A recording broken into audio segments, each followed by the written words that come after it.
बहुत समय पहले की बात है। पुष्पनगर नाम के एक राज्य में लाला नाम का एक गरीब लोहार रहता था। उसकी एक पत्नी थी जिसका नाम गंगा था और एक छोटा सा चंदू नाम का बेटा था। आर्थिक तंगी के चलते लाला की अपनी पत्नी से जब तक बहस होती रहती थी। आपसे ब्याह करके तो मेरे भाग्य ही फूट गए। प्रेम करते समय मैंने ये नहीं देखा कि ये आदमी मुझे खिलाएगा क्या। अब भुगत रही हूँ। अरे तो भक्तो, एक औरत को तो अपने पति का ऐसे हालात में साथ देना चाहिए भाई, और तुम तो बस लड़ती ही रहती हो। हाँ, क्या साथ दूं? तुम्हारी जगह मैं काम पर चली जाऊं? अरे भाई मैंने ऐसा तो नहीं कहा। पर कहना तो यही चाहते हो ना। अरे भाग्यवान, हम लड़ क्यों रहे हैं? अरे हमें एक दूसरे के साथ की जरूरत है भाग्यवान। नहीं, हमें पैसे की जरूरत है। अब अगर लोहार के काम में कमाई नहीं है तो कुछ और करो ना। है? क्या कहा? कितने ही लोग जुआ खेलते हैं और जीतते हैं। हे भगवान, अब तुम्हारा दिमाग खराब हो गया है लगता है। मैं जा रहा हूँ काम पर। हाँ, बड़ा खजाना लेकर आओगे ना काम पर से। लाला घर से बाहर निकल गया और उनका बेटा चंदू ये सब देखता रहा। वो चाहकर भी कुछ न बोल सका।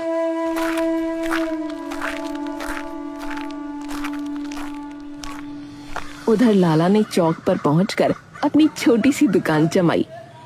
हे भगवान, आज कोई ग्राहक भेज देना, वरना घर का चूल्हा नहीं जलेगा। पर किस्मत जैसे उस दिन उसके साथ लुका छिपी खेल रही थी। आधे दिन तक कोई ग्राहक नहीं आया।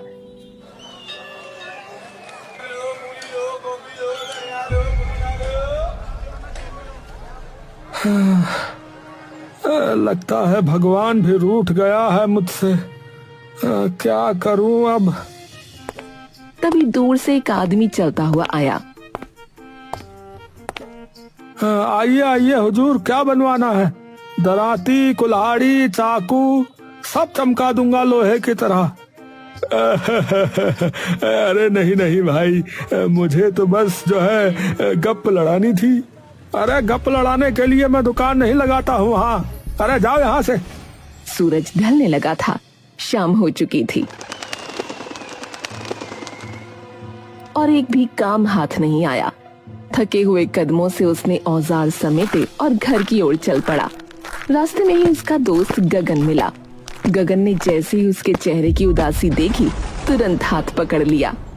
अरे लाला, अरे क्या हो गया भाई? ये मुरझाया चेहरा क्यों? क्या बात है मेरे दोस्त? अरे कुछ नहीं भाई, छोड़ो। अरे नहीं नहीं भाई, जब तक बताओगे नहीं मैं छोड़ने वाला नहीं हूँ। बोलो। लाला ने आह भरते हुए सब कुछ बता डाला। घर की कंगाली, पत्नी की तानेबाजी और दुकान का सूना होना। गगन, अब तो लगता है किस्मत ने मेरे नाम का अध्याय ही मिटा दिया है। अब भैया तुम ही बताओ मैं क्या करूं? भाई ये तो बड़ी ही मुश्किल आन पड़ी है, लेकिन तुम जानते हो मैं तो फलों का धंधा करता हूँ। उसमें जितना मिलता है उतने में घर ही चल पाता है, तो मैं तुम्हारी मदद कहाँ से करूं भाई? गगन की बात सुनकर लाला का चेहरा और मुरझा गया। ठीक है भाई, समझ गया। तुमसे भी कोई उम्मीद नहीं। इतना कहकर वो धीरे धीरे घर की ओर बढ़ गया।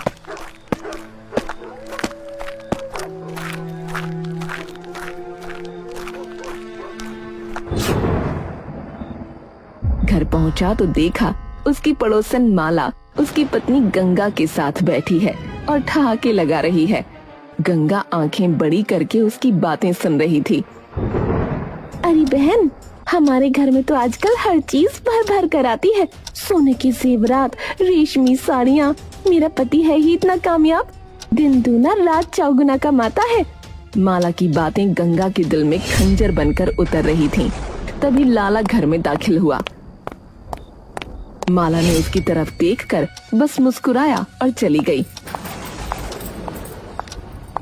देखा, औरतें किस तरह राज करती हैं अपने घरों में, और मेरे नसीब में तो बस तुम्हारी गरीबी लिखी है।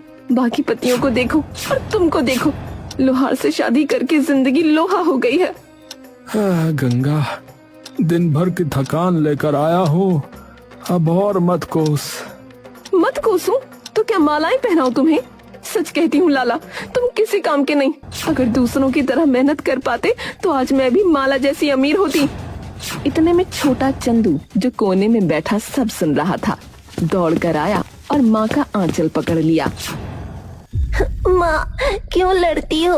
पापा पहले ही दुखी है, तुम क्यों उन्हें और दुख देती हो? हमें अमीर नहीं बनना, हमें बस एक साथ रहना है। गंगा चुप हो गई, लेकिन उसकी आंखों में अभी भी गुस्से की ज्वाला भड़क रही थी। फिर सुबह का सूरज चढ़ा, लेकिन लाला के घर में पहले से ही तूफान मच चुका था। गंगा की आंखों में बेचैनी और चेहरे पर लालच की आग साफ झलक रही थी।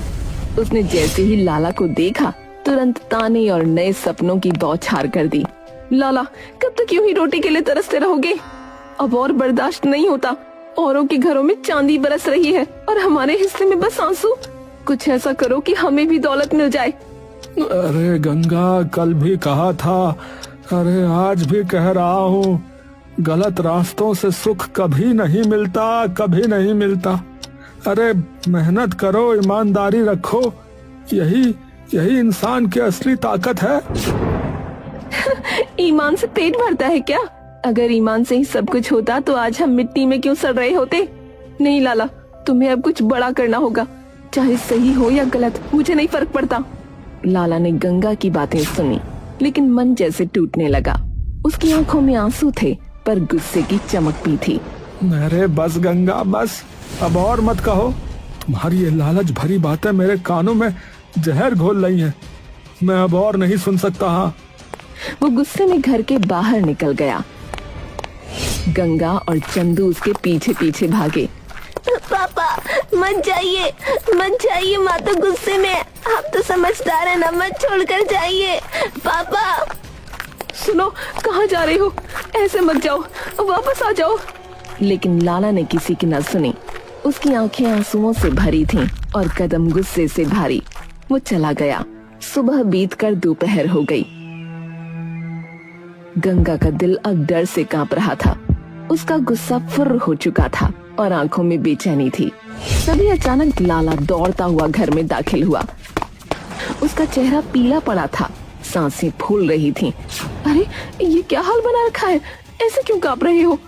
उसने उसे छू कर देखा तो उसका पूरा शरीर तप रहा था। हे भगवान, तुम्हें तो तेज बुखार है, लेटो, मैं अभी पानी लाती हूँ। गंगा ने तुरंत उसे बिस्तर पर लिटाया, माथे पर ठंडी पट्टियां रखीं। उसकी आंखों में चिंता की लकीरें गहरी हो गईं। बताओ, आखिर हुआ क्या है? ये हालत क्यों है तुम्हारी? लाला ने भारी सांसें लेते हुए आंखें मूंद लीं और धीरे धीरे बोलना शुरू किया।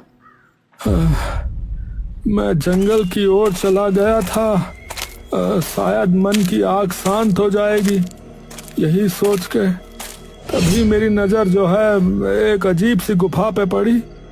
गुफा के द्वार से जो है ठंडी हवा आ रही थी और अंदर से फिर कोई आवाज गूंज रही थी। उस आवाज में ऐसा जादू था कि मेरे कदम अपने आप खिंचने लगे। आओ आओ, जो चाहो वो पालो, सोना, चांदी, हीरे, जवाहरात, पर बदले में अपनी सबसे प्रिय चीज देनी होगी। आओ आओ, जो चाहे वो पालो, सोना, चांदी, हीरे, जवाहरात, पर बदले में अपनी सबसे प्रिय चीज देनी होगी। लाला का दिल कांप गया, उसके माथे पर पसीना आ गया। उसने साहस जुटाकर गुफा में कदम रखने की सोची। तभी जमीन जैसे फट गई और उसका शरीर पीछे की ओर जा गिरा। घबराकर वो जान बचाकर भागा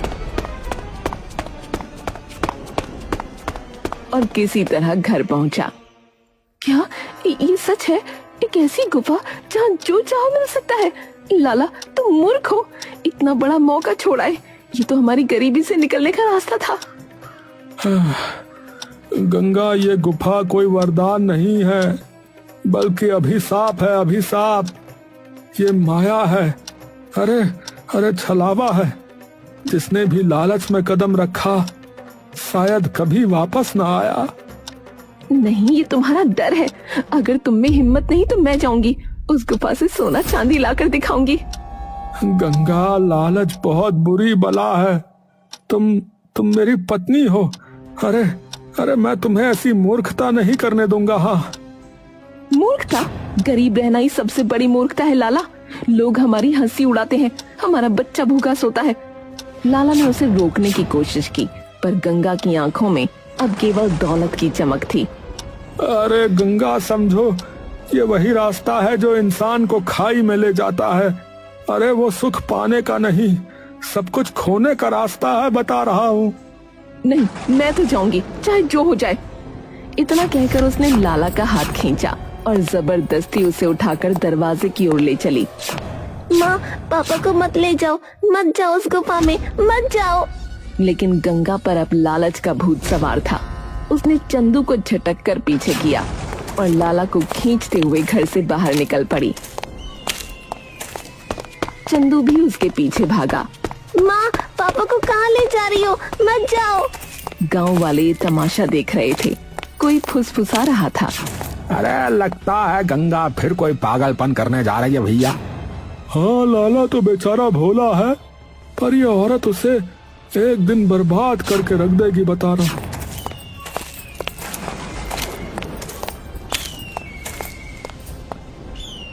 अरे गंगा बहन, ये क्या हाल बना रखा है? पति को खींचकर कहाँ लिए जा रही हो? जरा मुझे भी तो बताओ। माला, तू रास्ते से हट जा, मुझे बहुत जरूरी काम है। जरूरी काम? बिना मुझे बताए? हटो माला, सब बताने का समय नहीं है। और फिर ये मेरा घर है, मेरा काम है, तुम्हें क्या मतलब? माला मुंह बिचकाती हुई पीछे हट गई और गंगा लाला को खींचते हुए आगे बढ़ी।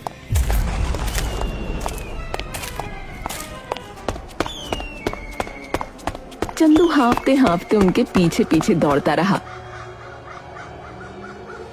आखिरकार तीनों गुफा के सामने पहुंच गए। लाला, यही है वो जगह? हाँ हाँ, यही है वो गुफा। अब हम भी अमीर होंगे। जल्दी बताओ, मुझे क्या करना होगा? अचानक गुफा के भीतर से वही गूंजती हुई आवाज आई। अपनी पसंदीदा चीज दो और जो चाहे ले लो। अपनी पसंदीदा चीज दो और जो चाहो ले लो। पसंदीदा चीज? लेकिन क्या दे? मैं सब कुछ देने को तैयार हूँ, बताओ बताओ ना। कुछ क्षण सन्नाटा रहा, फिर तेज आवाज गूंजी। इस बच्चे को दे दो और सोना चांदी तुम्हारा होगा। इस बच्चे को दे दो और सोना चांदी तुम्हारा होगा। सुनते ही तीनों के होश उड़ गए। गंगा का चेहरा पीला पड़ गया। क्या मेरा चंदू? नहीं नहीं, ये तो नामुमकिन है। सुना तुमने गंगा, सुना? मैंने कहा था ना, लालच की राह बस बर्बादी लाती है। हाँ, नहीं, मेरा बच्चा मत मांगो, कुछ और ले लो, लेकिन चंदू नहीं।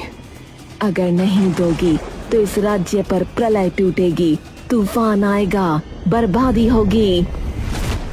अगर नहीं दोगी तो इस राज्य पर प्रलय टूटेगी, तूफान आएगा, बर्बादी होगी। नहीं, मैं अपनी जान दे दूंगी, लेकिन अपना बच्चा नहीं दूंगी।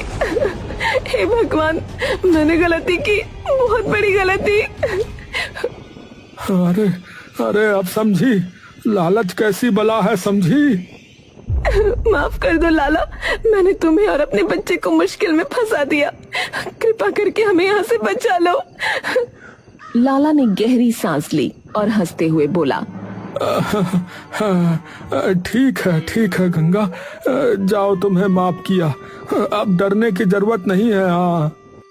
अचानक गुफा के भीतर से ठहाका गूंजा और गुफा से गगन बाहर आया।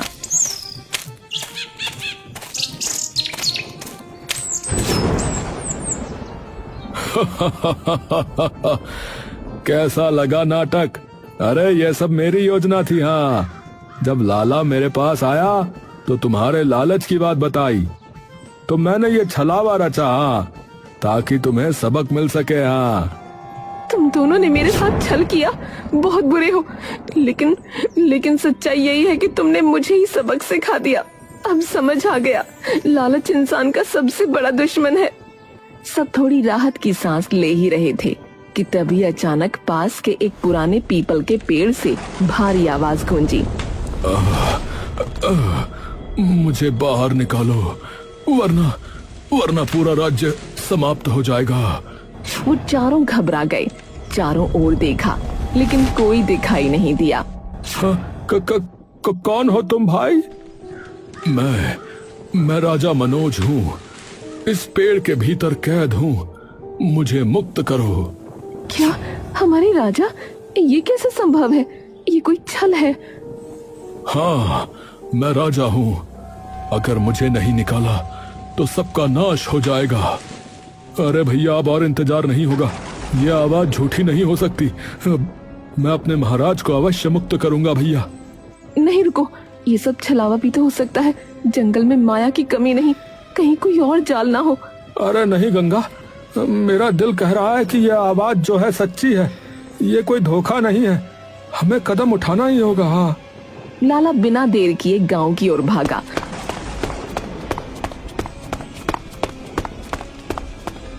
और 2 कुल्हाड़ियां उठा लाया। एक गगन को थमा दी, दूसरी खुद संभाल ली।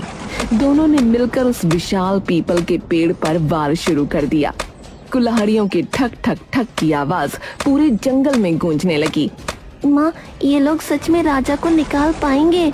गंगा चुप रही, उसकी आंखों में डर और उम्मीद दोनों थे। आखिरकार जब पेड़ चटक कर खुला, उसमें से प्रकाश का गोला निकला और एक घायल इंसानी रूप में बदल गया। राजा मनोज। धन्य हो, तुम लोगों ने मुझे मुक्त किया, मैं सदा आभारी रहूंगा। राजा ने कांपती आवाज में अपनी करुण कथा सुनानी शुरू की। मेरे जीवन की सबसे बड़ी पीड़ा थी कि मेरी कोई संतान नहीं थी। मैंने अनेक उपाय किए, यज्ञ, व्रत, तपस्या, पर सब व्यर्थ। तभी एक दिन एक साधु महाराज मेरे राज्य में आए। उन्होंने कहा कि राजा, यदि संतान चाहते हो तो इस पीपल के पेड़ के नीचे अकेले पूजा करो। राजा भोला बनकर अकेला पूजा करने चला गया, पर तभी वो साधु आया। अब मैं तेरे राज्य पर राज करूंगा, तेरा राज्य मेरा होगा।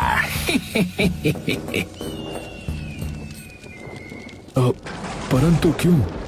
बस याद करो वो दिन जब एक बार तुम्हारे द्वार पर आकर मैंने तुम्हारी एक राजदासी को अर्धांगिनी बनाना चाहा था। तुमने मुझे 100 कोड़े मरवा कर राज्य की सीमा से बाहर करवा दिया था। लेकिन परंतु वो उसकी इच्छा के विरुद्ध था। अरे मुझे मेरी इच्छा पूर्ण करनी आती है राजन, इसलिए आज से तुम यहीं रहोगे। और उसने अपनी मायावी शक्ति से राजा को पीपल के पेड़ में कैद कर दिया और खुद राजा के रूप में राजा की राजगद्दी पर बैठ गया।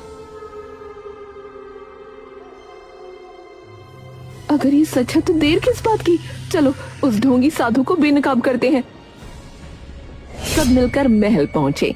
सिंहासन पर वही राजा बैठा था, पर असली राजा मनोज को देखते ही हड़कंप मच गया। हे प्रजा, पहचानो मुझे, मैं असली राजा हूँ। ये सामने बैठा व्यक्ति धूर्त साधु है, जिसने मेरा रूप चुराया हुआ है। हैं? अरे ये कौन बहरूपिया यहाँ घुस आया है? निकालो इसे यहाँ से। दरबार में अफरा तफरी मच गई। लाला ने एक पल भी बर्बाद नहीं किया। उसने अपनी कुल्हाड़ी जोर से सिंहासन की ओर फेंक दी। कुल्हाड़ी सीधा नकली राजा की ओर बढ़ी, पर उसे लगने से पहले ही उसने हाथ उठाया। रुको! और कुल्हाड़ी हवा में थम गई। पूरा दरबार सन्न रह गया। अब सब देख लो, यही असली सच है। ये कोई साधारण इंसान नहीं है, बल्कि ये मायावी व्यक्ति है। ठीक है, मेरा रहस्य खुल गया। पर तुम सब मेरा क्या कर लोगे? मेरी शक्तियों के आगे कोई टिक नहीं सकता। वो जोर जोर से हंस रहा था। सब सन्न खड़े थे। उसकी बात सच थी। उसकी मायावी शक्तियों के आगे कोई इंसान नहीं टिक सकता था। पर तभी अचानक पीछे से उसकी पीठ पर वार हुआ। औरत को कभी कमजोर मत समझना, ये वार तेरे पापों की सजा है। मायावी साधु चीख कर जमीन पर गिर पड़ा। सैनिक तुरंत और उसे जकड़कर बंदी बना लिया। अरे गंगा, अरे तुमने कमाल कर दिया गंगा। राजा मनोज अपने सिंहासन पर लौटे। तभी एक सेविका आई और बोली, महाराज, महारानी की हालत बहुत बिगड़ गई है। वैद्य जी ने हाथ खड़े कर दिए हैं, कोई उम्मीद नहीं बची। राजा मनोज का चेहरा पीला पड़ गया। वो फौरन रानी के पास पहुंचा, जो मरने की कगार पर थी। उसे देखकर राजा की जान हलक में आ गई। हे भगवान, मेरी सुनैना। महाराज, मुझे चाहिए। तुम उसे नहीं बचा पाओगे। मतलब सुनैना की ये हालत तेरे कारणवश है। सही कहा तूने। रानी की सांसें मेरे वश में हैं। उसे बचाना है तो मुझे पूरा राज्य दे दे। राजा मनोज कांप उठा। मेरी प्राणेश्वरी मेरी जान से भी अधिक बढ़कर है। राज्य जाए तो जाए, पर मैं रानी को खो नहीं सकता। ले जा सब कुछ, बस उसे जीवन दान दे दे। तभी लाला आगे बढ़ा और बोला, अरे नहीं महाराज, यही तो इस शैतान की चाल है। भावुकता में आकर आप इसे और ताकत देंगे। याद रखिए, राज्य प्रजा की धरोहर है। हाँ, पर लाला, मेरी रानी। महाराज, सिर्फ दया से दुष्ट कभी नहीं सुधरता। जब तक इसकी गर्दन पर मौत का साया न मंडराएगा, ये सच्चाई नहीं उगलेगा। देखिए, ऐसे दबाइए इसे। लाला ने तलवार असली राजा के हाथ में रख दी। राजा मनोज कांपते हुए उठे और साधु की गर्दन पर तलवार टिकाई। दुष्ट, मेरी रानी को तुरंत स्वस्थ कर, वरना आज तेरे प्राण भी यहीं समाप्त कर दूंगा। नहीं, तलवार हटाओ। मैं मान गया। रानी की बीमारी मेरी ही बनाई हुई माया है। मैंने ही विष मंत्र से उन्हें बांधा था ताकि वो मर जाए और मैं अकेला राज्य करूं। नीच, इतना बड़ा षड्यंत्र। साधु ने कुछ मंत्र बुदबुदाए। तभी महारानी की सांसें सामान्य हो गईं। उसकी आंखें खुल गईं। मेरी सुनैना। पूरा दरबार खुशी से झूम उठा, लेकिन साधु भागने की कोशिश करने लगा। पकड़ो इसे।